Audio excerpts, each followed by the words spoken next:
Well, it was cool because, like, obviously, there's a scene in one of the trailers with the axe, and you can see the light hitting it, and you can see the axe moving, and the lights following it, which was really, really Yeah. cool as well. But you spoke about obviously the way the light is bouncing and everything. So you obviously can instantly switch between first and third person in the game, which we've seen in the gameplay trailers as well.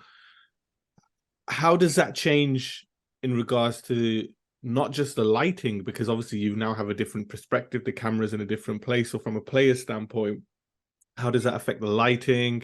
And does that dynamically change, like, combat or exploration? Like, what's the toll it takes in terms of development as well in regards to having that as an option? Because I can imagine a lot of things change when you go from first to third person instantly. Yeah.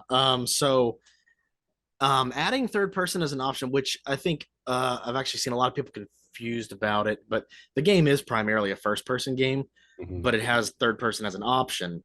So first person's obviously going to always look a little better because of Yeah. that. But we worked insanely hard. I think it took like 3 months just to like get it working and originally. But the swap, like you have to swap like animations, you have to swap the character view. So like in first person view, the character is like arms and legs and stuff. Mhm. Like, or he's a body, but his arms are like detached and all that kind of stuff. It's kind of nightmare looking if you could see it from an outside perspective. But that's what works for that first person viewpoint. But third person, it's a full body and everything's there. Um, the combat does change a little bit. So in first person, I've always said the game probably plays like a slow Doom 3 or like a or Resident Evil 8.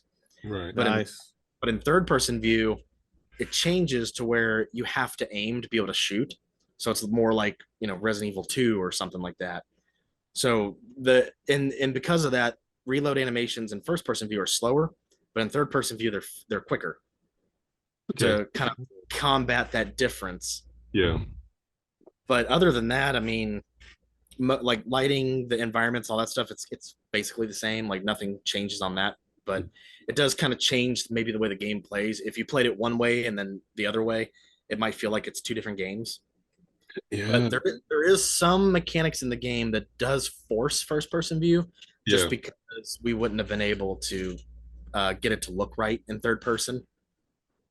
Yeah, I was gonna say, like, it's so I mean, you've got the option to switch it in like regular settings, but there are gonna be parts of the games that do require like a first person view.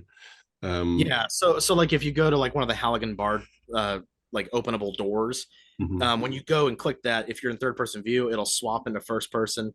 You'll bust the door open and then it'll swap back. Nice. So there's stuff like that.